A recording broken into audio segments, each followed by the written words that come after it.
Masechet Shevuot Daf Bet. This Masechet deals with vows, although actually the Mishnah only here starts with vows and then goes on a long tangent and is not going to return to the discussion of vows until chapter 3, because there are other laws that are related in style.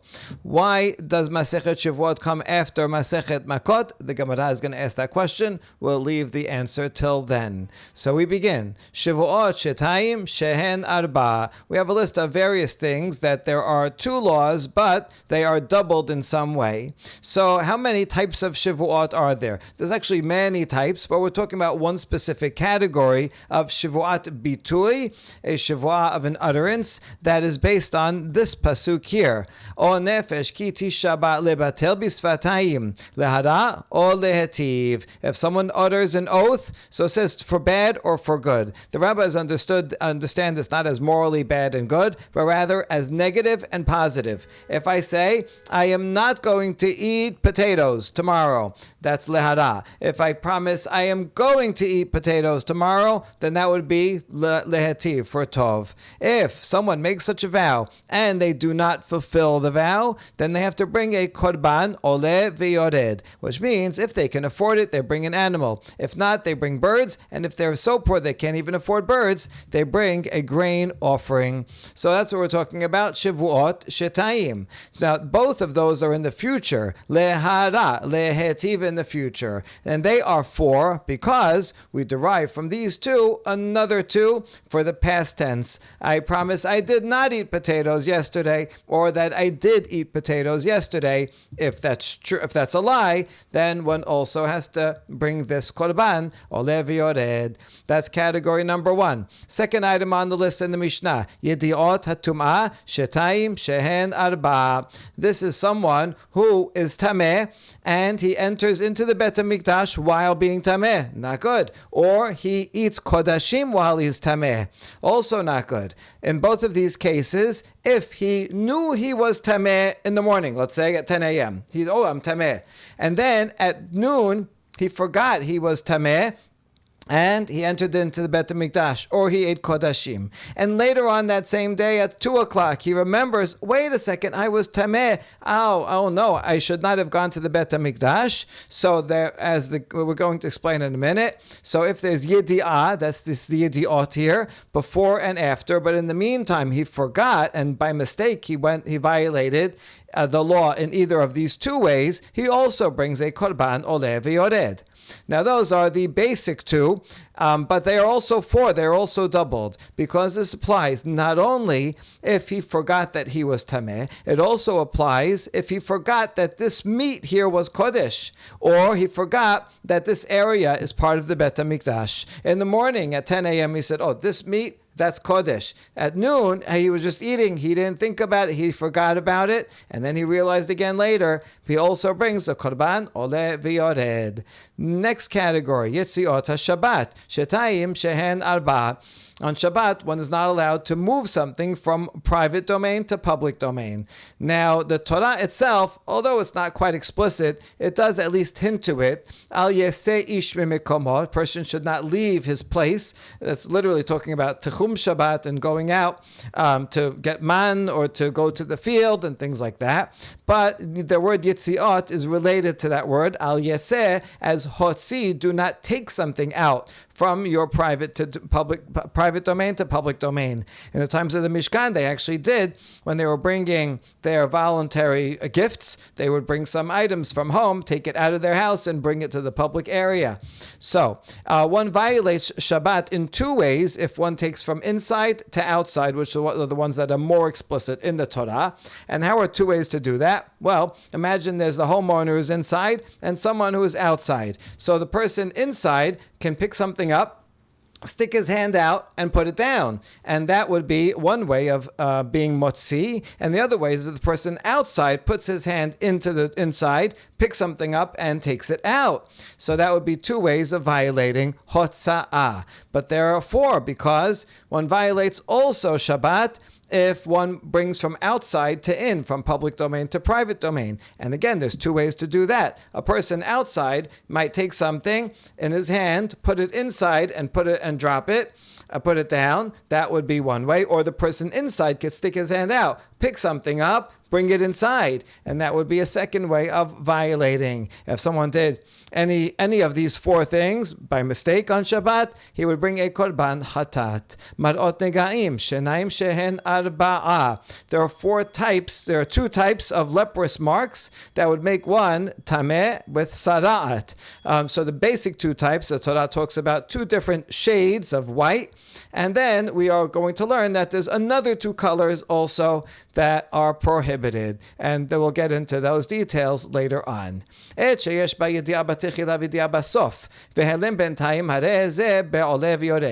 rest of the Mishnah, which is going to take up pretty much all of this stuff, is going to focus on this one, Yedi'ot HaTum'ah. That's because we want to deal with the shorter one first. Shevuot is going to be long. So we're going to be dealing with Shevuot from about page 20 until the end, until 49. So it's like almost 30 pages about Shevuot at the end.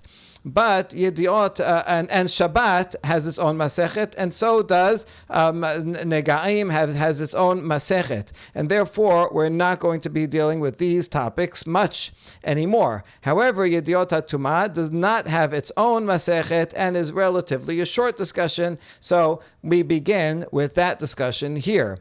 If there is something that the person was aware of at the beginning of the process and also at the end of the process, but in the middle he had a moment of forgetfulness, then he brings an Olev Yored. As we said before, in the morning he said, "Oh, I am Tameh." In the middle of the day he forgot he was Tameh, entered the Bet HaMikdash. Afterwards, it doesn't matter, a day, next day, whenever it is that he remembers, "Oh, I was Tameh when I entered the Mikdash." That's Yedi'ah in the beginning and Yedi'ah Basof. Then he brings a Korban Olev Yored. But what if he didn't have both of these Yedi'ot? Yesh ba Yedi'ah b'techila ve'en ba Yedi'ah basof. He realized in the morning that he is Tameh. He forgot in the afternoon, went into the Bet HaMikdash and didn't think about it, didn't remember it afterwards at all. Well, this guy actually cannot bring a korban because he didn't remember at any point that he did something wrong. So he can't even bring a korban specifically for this until maybe in a few weeks or a few months, maybe he'll remember. So how can he gain atonement? And the answer is, Sa'ir hana'asa bifnim ve'yom kippurim toleh ad shivada lo ve'yabi be'oleh ve'yored. The one of the goats that is brought on Yom Kippur. Yom Kippur, there are 3 goats that are brought. One is brought into the Kodesh Kodashim and sprinkled there. That's the one bifnim. One is brought on the outside Mizbeach, and one is sent to Azazel. Okay, that's the 3. So the one that is brought inside, and the day of Yom Kippur itself, which is a power in and of itself to atone, that will suspend any punishment. This guy did something wrong, but he didn't. It was bishogeg, and he hasn't realized that he had done. He didn't realize that he did anything wrong yet. So what are we going to do? As this is a communal sacrifice. It's one sacrifice, one Sayyid on Yom Kippur that will cover all such categories of sins all year long for everyone. And so that way it'll be suspended until eventually, if one day he eventually realizes, "Oh, that day I went into the Bet HaMikdash, I was Tameh," then he'll bring a Korban Olev Yored. In other words, once he knows, then this Sa'ir will not suspend the judgment anymore. Then he has to bring this Olev Yored. But if not, if he doesn't realize, then this Sa'ir will have him covered. And by Yedi'ah b'techila v'yesh by Yedi'ah basof, the opposite case, he didn't know beforehand that he was Tameh. He never knew about it. He went to the Bet HaMikdash thinking, "I'm tahor." Afterwards, he realizes, "Oh, you know what? Yesterday I did something. I cleaned up that dead mouse and all that." But he was unaware, or he maybe, if he cleaned dead mouse, he probably would know about it. Maybe he walked in an area that he thought was tahor. He finds out later, "Oh, that area you walked on, there are corpses there. And it's actually, you walked under an overhang over a corpse and you were tameh." He had no idea of that before, and he went into the Bet HaMikdash thinking he was tahor. He found out only afterwards. Then he does not bring a korban olev yored because it doesn't have before and after yedi'ah. Rather, a sa'ir na'asa bechutz ve'yom kippurim mechaper. The other Yom Kippur sa'ir, the one that's sprinkled on the outside, that's one of the pair of 2 that you do the goral, and the one goes to Azazel, the other one stays in and is atoned for by sprinkling and offering it on the Mizbeach, not in the Kodesh Kodashim. That and the very day of Yom Kippur, the importance of that day, everyone knowing that this is a day that atones for all kinds of sins. Because the Pasuk says, in addition to the Chatat Kippurim, there is another Sa'ir for a Chatat, and it will atone for this. They are connected. Since it says Milebad, it means that there's a similarity between the Sa'ir that's Bifnim and the Sa'ir Bachutz. To teach that they both give atonement for the same thing, but not exactly the same thing, similar things. מה הפנימי אין מכפר אלא על דבר שיש בידיעה, אף החיסון אין מכפר אלא על דבר שיש בידיעה. Just like the one inside only atones for something that there had awareness, some awareness, although it's not full awareness, it was only awareness in the beginning, so too the one that's chison only will give atonement for something that has awareness, even though it's not full awareness before and after, it's only at the end. So they are a little different, that's why you have two different korbanot, but they are similar, and that's why they're related to each other in the pasuk with the word milebad, and so we have those two cases covered. Now what if there was no yediah at all? This guy, he walked in some area where there was a corpse, he didn't realize then. He went into the Bet HaMikdash thinking he was tahor. He never realized after, never more. And so he was tameh, but he never realized, not before, not after, no one told him, no one knew. So what's a person supposed to do? It's kind of inevitable that there will be things happen. As careful as we can be, things will happen that we don't even realize and nobody realizes. So there's going to be sins. There's going to be tum'ah that's brought into the Bet HaMikdash, and people that are sinning in this way. What do we do about that? The answer is we're going to see a few opinions. Rabbi Yehuda thinks that the Sa'ir L'Chatat on each holiday and the Sa'ir L'Chatat on Rosh Chodesh, every holiday has a Sa'ir L'Chatat. Those will atone for sins like this that you didn't even realize that you were tameh. When you came to the Bet HaMikdash, this will take care of it. Rabbi Shimon Omer, Seirah Regalim Mechaperin, Avalo Seirah Rashi Chodashim. Rabbi Shimon says that the Seirim of the holidays, that's what atones for sins like this, where there was no awareness at all. But Rosh Chodesh is not for this. Rosh Chodesh is for something else. Okay, so Rabbi Shimon, why do we need the Seirim on Rosh Chodesh? It's actually for the opposite case. Until now, we were talking about a person who's tameh, who eats from Kodashim that are tahor, and maybe he had no awareness at all. So then this would that would be this type of korban. However, the other way around, a tahor person who eats food that is tameh, and he didn't realize. So then that would be the Seirim for Rosh Chodesh. Rosh Chodesh is for this reason, and the Yom Tov is for the cases that we've been talking about so far. Rabbi Meir Omer, Kol HaSeirim Kaparatan Shava Al Tumat Mikdash VeKadashav. Rabbi Meir says all the Seirim, the ones on Rosh Chodesh, the ones on Yom Tov, and the one on Yom Kippur that's Bachutz, they all cover the same collective group of sins on Tum'ah that has to do with the Mikdash, entering into the Mikdash while Tameh, and sacrificial food, partaking of sacrificial food while it's impure. He's not distinguishing between this type and that type, between Rosh Chodesh Yom Tov.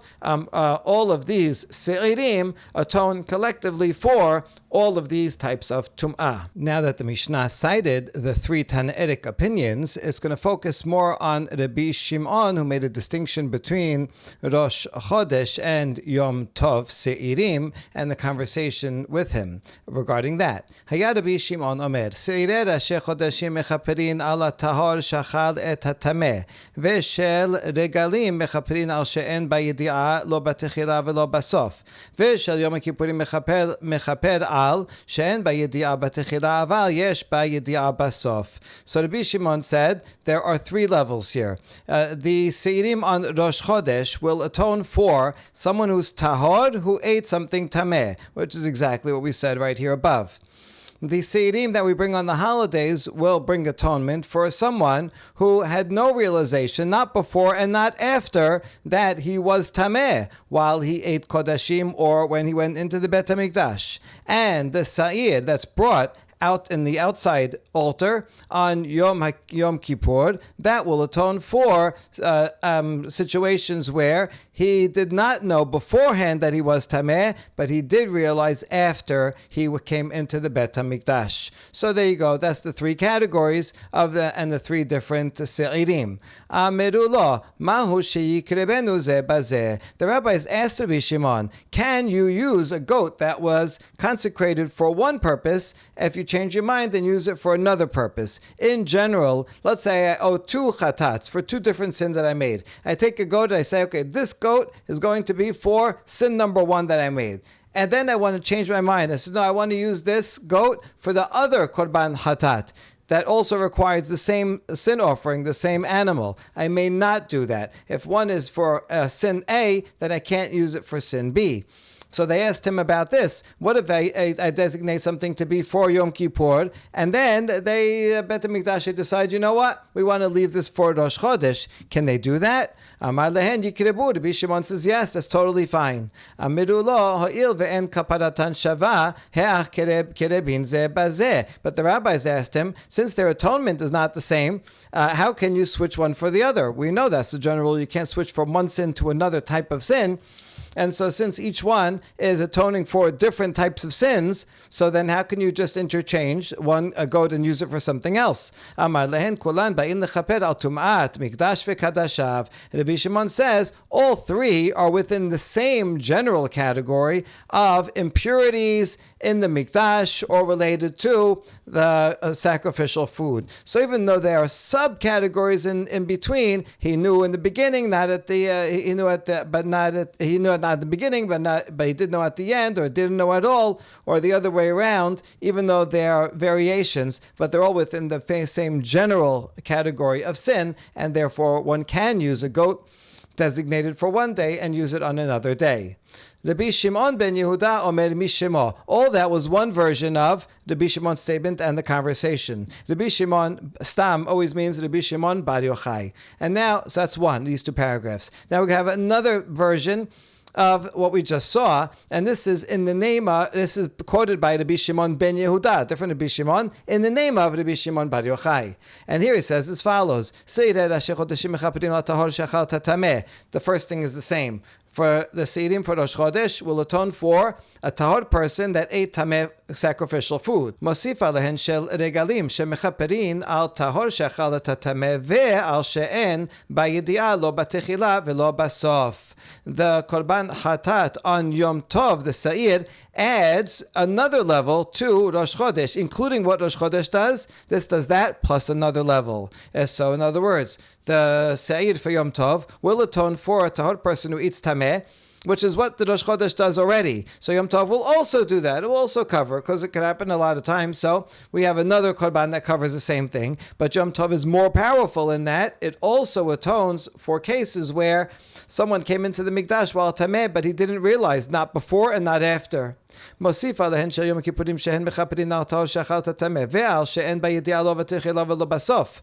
The korban hatat on Yom Kippur that's brought on the outside mizbeach is going to add another level. It's going to include the 2 levels we said before of a tahor person who eats tameh and someone who did not realize, not before and not after.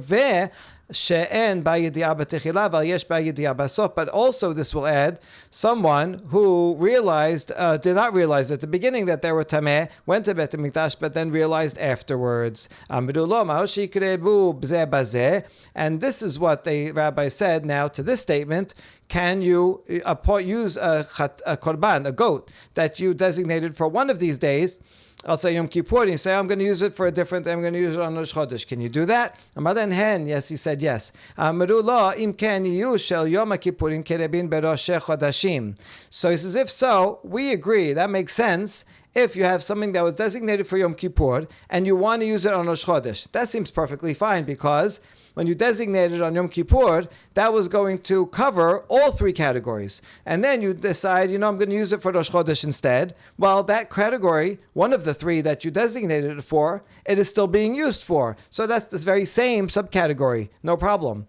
אבל לאח של ראשי חודשים קרבים ביום הכיפורים לכפר כפרה שנשלה. But how can you say that if you designated it for Rosh Chodesh, that's only for one category, and now you change your mind to use your Yom Kippur, now it's going to also give atonement for two other categories that it was not designated for. So how can you say yes? Amar lehem kulan ba'in lechaper al tumat mikdash v'kadashav. Rabbi Shimon explained here, as in the previous version, that all of them are coming to give atonement for the general category of Tum'ah in the Mikdash and Tum'ah in sacrificial food. And even though these are all three different subcategories of the same subcategories, but they're all subcategories of one major category. And once a goat is designated for anything within this larger category, it can be exchanged from one subcategory to another. ועל זה דון טומאת מקדש וקדשיו, שעיר הנעשה בפנים ויום הכיפורים מכפרים. And now the Mishnah introduces another category of transgressions, and this is for intentional transgression regarding tum'ah in the mikdash and its sacrifices. If someone comes knowing that they are tameh, on purpose violating and bringing tum'ah into the mikdash or eating kodesh while tameh, in that case, if it's done with witnesses and with a warning, that person will get lashes. But if he doesn't have all of that, then the sa'ir that is done inside in the Kodesh Kodashim on Yom Kippur and the power of the day of Yom Kippur itself can atone for that, which is a chidush. Usually, korban chatat is basically for shogeg things. However, if something is b'mizid, but we cannot give a punishment for some technicality, then the sa'ir bifnim will atone for that. Al shar averot shebatorah, hakalot v'chamurot, hazedonot v'shigagot, hoda v'lo hoda, aseh v'lo ta'aseh, karetot u'mitot betin, sa'ir mishtaleach mechaper, regarding all other transgressions in the Torah, whether it's something lenient or major, whether it's on purpose or by mistake, whether the person knew about it or did not know about it, whether it's a mitzvat aseh or lo ta'aseh, whether the punishment is karet or capital punishment in the hands of a court. The other goat that we haven't talked about yet, that is sent away, Sa'ir Hamishtalech, the one that's sent into Azazel, that will atone for all of these sins. Now, if you ask, what do you mean? If he deserves Mitabide Adam, he murdered someone right before Yom Kippur comes, and then Hamishtalech will atone for it? The answer is no. If he's actually going to get a punishment like Karet or Mitat Betin, because there was warning, there were witnesses, and we can go through with the physical punishment, then he gets that physical punishment, and this does not atone for it. This is only referring to cases where, maybe he did it on purpose or whatever, but for whatever technical reason, we cannot actually hold him liable for an actual punishment. If in all those cases, Seder Mishtaleach will give kapara to him. Echad Yisraelim, v'echad Kohanim, v'echad Kohen Mashuach. Ma ben Yisraelim leKohanim u'leKohen Mashuach, ela shapar mechaper al Kohanim al tumat mikdash v'kadashav. Now this is true, what we said here, that the Seder Mishtaleach is going to bring atonement for all of these sins. If there's no other punishment that we can give, then that applies to both to Yisraelim and Kohanim, and even the anointed Kohen, even a Kohen Gadol, if he does some sin, even on purpose, let's say, and there's no witnesses, so Seder Mishtaleach will cover that, atone for that sin. So then, in that case, what is the difference between a non-Kohen and a Kohen and the Kohen Gadol? There is a difference in that the Pad will atone for Kohanim when it comes to Tumah in the Mikdash and Kodashav. So specifically when it comes to Tumat Mikdash veKadashav, coming into the Bet Mikdash while Tameh. If someone's a Kohen, then the Pad, the cow that the Kohen brings on Yom Kippur, that will cover those things. Whereas if Israel comes into the Mikdash while Tameh, then that will be the other Se'irim that we spoke about above. So when it comes to Tumat Mikdash veKadashav, there's the distinction between Pad for Kohanim, other Se'irim for everybody else. But when it comes to other sins, besides Tumat Mikdash veKadashav, all these sins over here, Seder Mishtaleach covers everybody. Kohanim and non-Kohanim. That's the opinion of Tanna Kama. Rabbi Shimon Omer, Keshem shedam ha'sa'ir ha'na'asa bifnim mechaper al Yisrael, kach dam ha'par mechaper al ha'kohanim. Keshem shevidui shel sa'ir mishtaleach mechaper al Yisrael, kach viduyo shel par mechaper al kohanim. Rabbi Shimon disagrees with Tanna Kama, and he argues that just like the blood of the goat that is brought inside the Kodesh Kodashim on Yom Kippur, that effectuates atonement for Israel, for the Tumat Mikdash v'Kodashav, as Rabbi Shimon himself said before, it covers all three levels. So too, it's the blood of the par that the Kohanim, that the Kohen Gadol brings on his behalf and on behalf of the Kohanim. That cow is what gives atonement for the Kohanim. So we see here there is a differentiation. The Sa'id is for all of Israel, and the par is for the Kohanim. That all is for the sins of Tumat Mikdash v'Kadashav. And furthermore, Keshem shevidui shel Sa'ir mishtalech mechaper al Yisrael, kach viduyo shel par mechaper al haKohanim. Just like the vidui, the Kohen before Korban Chatat, he puts his hand on it and says, this is going to be a sin offering for, depending on what it is, for his own sins, for that of his family, for Kohanim, for all of Israel. So the vidui that he makes upon Seder Mishtaleach, the goat that got sent out, that is for all of Israel. So too, the vidui that he makes on the pod will atone for the sins of the Kohanim. In other words, he disagrees with this over here. Whereas according to Tanna Kama, the Seder Mishtaleach atones for all other sins, everything else besides Tumat Mikdash v'Kadashav. Seder Mishtaleach covers all the other sins, Zedonot, Shigagot, and all of those categories for Kohanim and for non-Kohanim. Rabbi Shimon, however, says, no, Seder Mishtaleach only effectuates atonement for all of these sins for Yisrael. But for Kohanim, it's the par. The par for Kohanim gives atonement both for Tumat Mikdash v'Kadashav of the Kohanim and for all other sins of the Kohanim. And so that's the idea, just like there's a differentiation regarding Tumat Mikdash v'Kadashav, so too for all other sins, according to Rabbi Shimon. Baruch Adonai Da'olam, Amen ve'amen.